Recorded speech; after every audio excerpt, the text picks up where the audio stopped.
Hi there, it's Tanya McGinnis from the UPEI Faculty of Nursing, and I'm here today to demonstrate changing an appliance on a well-healed ostomy.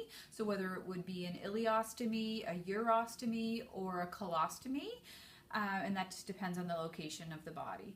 I have Mr. Rodriguez here who has agreed to allow me to demonstrate today on him. So I have gathered a few supplies that I'm going to need, and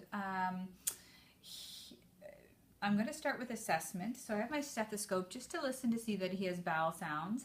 And I have a pair of gloves. I'm going to do some good hand hygiene before I start and provide for privacy, ask if he has any questions, and how comfortable or assess his comfort level with having this procedure done. And like I said, it is a well-healed ostomy, so it's probably something he's been doing at home or is getting used to doing on his own. We hope that every patient will become independent with this skill and the assessment involved with it. I do have a new bag here. So this is the pouch which will collect the effluent, and effluent is the stuff that comes out of the ostomy. And I have a new flange here. So this is the part that adheres to the patient's body. And these two pieces have to go together. So it's kind of like Tupperware, and they have to be the same size. So on this bag, I'm not sure if you can see it, but it does say 2 1/4. That is the size of the opening right here. And it also coincides with the 2 1/4 that's on the flange. So these two have to be the same size in order for them to snap together. So it's just like a Tupperware container and the lid. They have to snap together, and they have to be the same size. I do have a couple other things I want to show you. One is a protective powder, and that's to protect somebody's skin if they did have some skin breakdown or irritation. It's a protective powder for their skin. And also I have some paste here, so it's kind of like a cement or a filler. If the person had any scars or their belly wasn't completely flat around their stoma, we can fill that in to prevent any leakage. I also have an extra clip here. This is how we're going to clip the bottom of the bag. We don't have to take the bag off every time. We can empty it out of the bottom, but it needs to be clipped, otherwise it will leak. And they don't always come in the two-piece pieces. Sometimes it's a one piece, so these two pieces don't come apart. You would peel that off and cut the hole to fit around the stoma and place that on, and the two pieces don't come apart. And this bag, instead of having a clip at the bottom, actually has Velcro that opens up so that they can empty at the bottom of the bag. And I have a measuring tool here so that I know how big to cut my flange. So it has multiple different sizes here, and not all stomas are actually perfectly round like this, and we have to take that into consideration when we cut the flange. Okay, so I'm just going to look at Mr. Rodriguez's belly here, and I can see that he has a two-piece on right now, and I'll take it apart and show you. And the clip is well closed here. He doesn't have any effluent in his bag right now, but maybe it's due to be changed. If there's any leakages, we change it. Usually people like to change their flange every few days, and depending on how their skin is underneath it. So I'm just going to have a quick listen to his belly and make sure he has bowel sounds.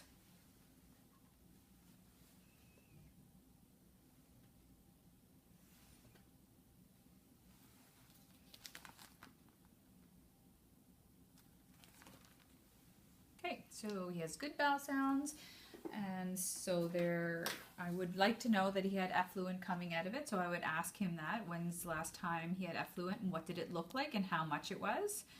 And he'd be well used to this if it is a well-healed stoma. So I'm just going to put some gloves on, and I'm going to show you how the two pieces come apart. Okay. So the two pieces just come apart like this. So this bag, if it had something in it, I could take it right now, or I could throw it in the garbage. And then this is where I can assess the stoma. So he does have a flange that's adhered. It's kind of like the back of a Band-Aid. So I can take that off right now, or I can assess the stoma if there was nothing on it and if it was visible. So I'm just going to place a blue pad down. Okay.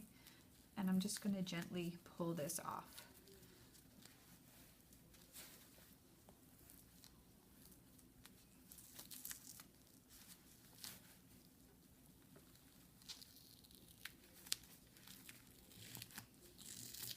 It's really important when you're taking this off that you assess the skin underneath. So the peristomal skin really needs to be assessed. So that's garbage now.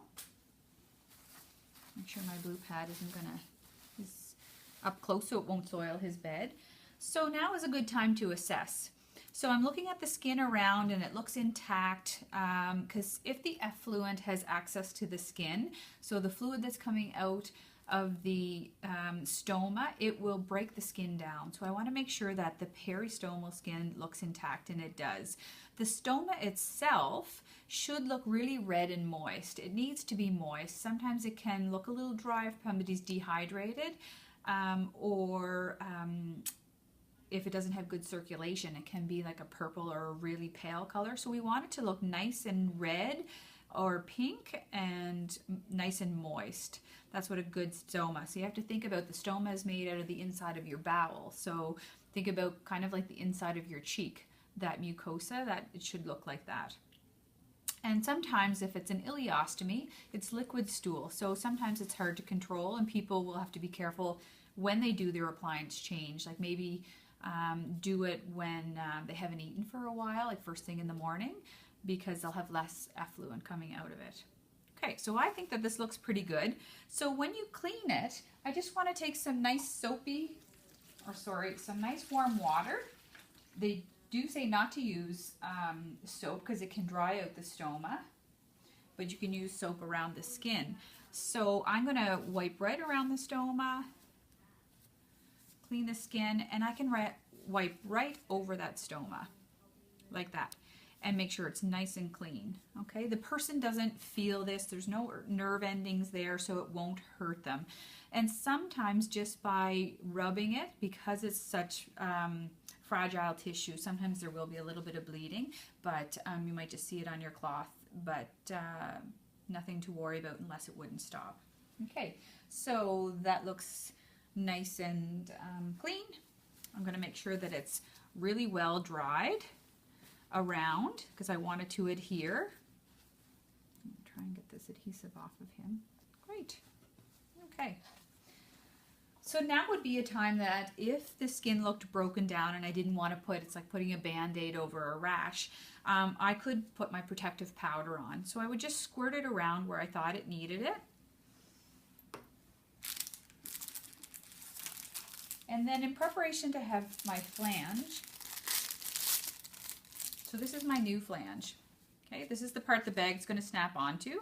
The other side, I'm going to peel off the adhesive. And you can see that the hole is quite small right now. So I need to cut that to fit.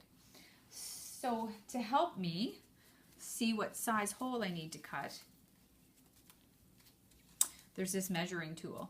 So I need to just try and find out what is the best fit for this stoma. And you can see that this one is not too bad, but it does have quite a big gap around it.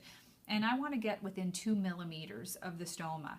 So I'm going to check this one, which is a little smaller, and I think that's a better fit because, like I say, you're trying to cover up the skin so that no effluent can get underneath there and cause leakage or skin breakdown. Okay, so I'm going to go with this one, which is 41 millimeters. So I can take that circle and I can put it right on my flange like this, and I can take a pen and mark right in there so I get a good fit. And like I said earlier, not all stomas are perfectly round like this. It could be teardrop shape, and we'll show you a few different pictures when you come to lab.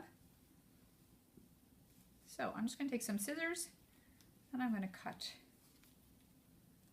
to 41. This is where the arts and crafts of Ostomy Care comes in.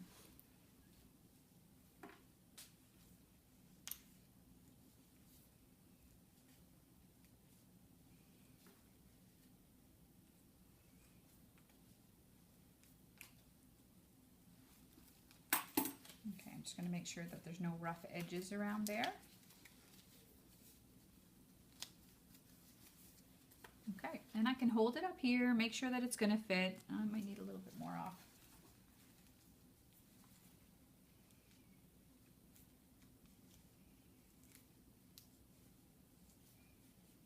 And this is where you can also, if it's not perfectly round, make it the shape that the stoma is.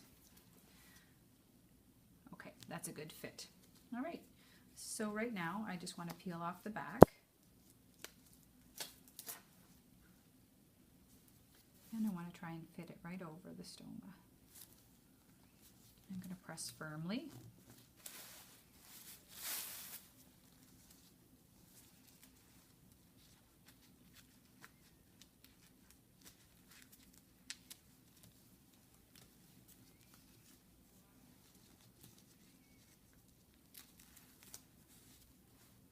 Okay, so I'm not sure if you can see from there, but around the stoma there is some skin showing. Just on this side, I'm just going to lift it for a little bit so you can see. So effluent will break down that skin, so that's a good place that we can use the paste. So I'm going to take my paste. It comes in a tube like this, but there's other stuff that just comes in a long roll and it almost looks like Play-Doh. And you can shape it in any shape you want. So I'm going to take some of my paste and I can fill in that hole. And what it does is it doesn't allow the effluent to get at the skin. So I can fill that all in. Okay.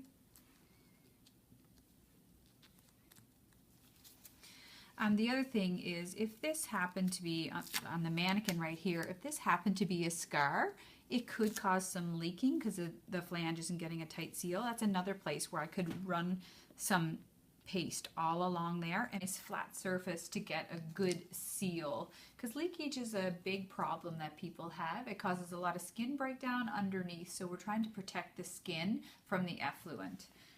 So now that this is done and I feel like it has a nice seal, it's nice and flat around the flange, everything's clean and dry, then I'm going to put my bag on. So instead of pushing the bag onto the person's abdomen and having to push in, I can tuck my fingers right underneath this flange. It's flexible and I can snap the two pieces together without pressing on the person's belly. So if the person, I should say, when you're putting this on, if the person's going to be up and walking around, let gravity work, and then you probably want the spout or the bottom part of the bag going down. And then when they go to the washroom, they can just take the clip off the bottom and they can open it up into the toilet. If the person's going to be laying in bed, it might be easier for the person that's going to be emptying it, probably a nurse or a caregiver, if we put it this way, and then it will drain down here, and then you can easily put a bedpan underneath there and empty it. So let's just put it this way for you to see, and I'm going to just snap this on, making sure that there is a nice tight seal. Okay, so I don't have a clip on the bottom of that yet, so I'm going to take my clip, and you can see that these clips, if you're using a clip, is kind of contoured like this to the body.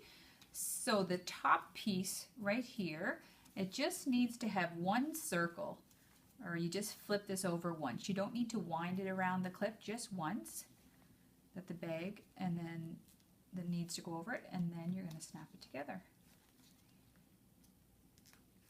There, and it is fairly tight. You only need it once, and then it will fit nice and flat against their body or down their leg if they're wearing a pant leg to disclose it.